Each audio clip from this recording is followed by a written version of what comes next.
ایک سوال انہوں نے پوچھا ہے شیخ کہ عورت جو میک اپ کرتی ہے اور اس میں جو برش ہوتے ہیں لوگ کہتے ہیں کہ یہ کتے کے بالوں سے بنائے جاتے ہیں، تو کیا یہ استعمال کر سکتے ہیں؟ دیکھیے، لوگوں کے کہنے سے کسی چیز کا حکم تبدیل نہیں ہوتا ہے۔ سب جی، سے پہلی جو چیز ہے وہ یہ کہ اشیاء کے اندر کوئی بھی چیز ہم استعمال کرتے ہیں، جب تک ہمیں اس کے حرام ہونے کا یقین نہ ہو جائے اس وقت کو وہ حلال ہے۔ تو برش جو آتا ہے، چاہے یعنی ہم ٹوتھ برش استعمال کرتے ہیں، دیگر بھی برش استعمال کرتے ہیں، تو سب سے پہلی چیز یہ کہ وہ حلال ہے۔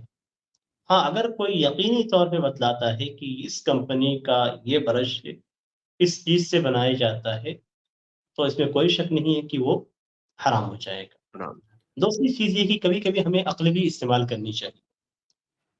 کتے جو پائے جاتے ہیں، آپ نہیں دیکھیں گے کہیں پہ کتوں کو پال کر ان کا بال نکالا جاتا ہے، جی، ایسا کوئی اہتمام کہیں پہ نظر نہیں آتا ہے، اور نہ ہی کتوں کے بالوں کا کاروبار ہوتا ہوا آپ کو نظر آئے۔ تو یہ ایک اہم چیز ہے کہ اب کتوں کو کاٹ کے اس کے بعد اس کا بال نکالنا یا اس کو پکڑ کے اس کا بال نکالنا اور پھر اس کو استعمال کرنا، یہ دیکھا نہیں جاتا ہے۔ یعنی کسی بھی جگہ تو نظر آنا چاہیے، پر ہندوستان میں کہیں بھی اس طرح کا معاملہ کرے۔ دوسری یہ کہ جی، آج کے زمانے میں اس سے کہیں زیادہ سستا یہ ہے کہ آپ پہ جو فیبرک چیزیں ہیں یا آپ اس جی، طریقے سے مختلف دیگر اشیاء کو لے کر آسانی کے ساتھ برش اس سے سستا بنا سکتے ہیں۔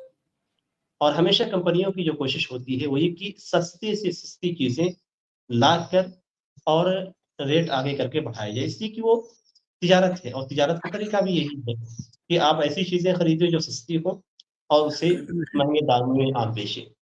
تو جو سستا ہوتا ہے، جو چیزیں پائی جاتی ہیں، تو آپ عام طور پہ دیکھیں گھروں میں بہت سارے ہر قسم کے برش استعمال ہوتے ہیں، تو وہ عام طور پہ جو مادہ استعمال کیا جاتا ہے وہ نہیں نظر آتا ہی کتوں کا ہے۔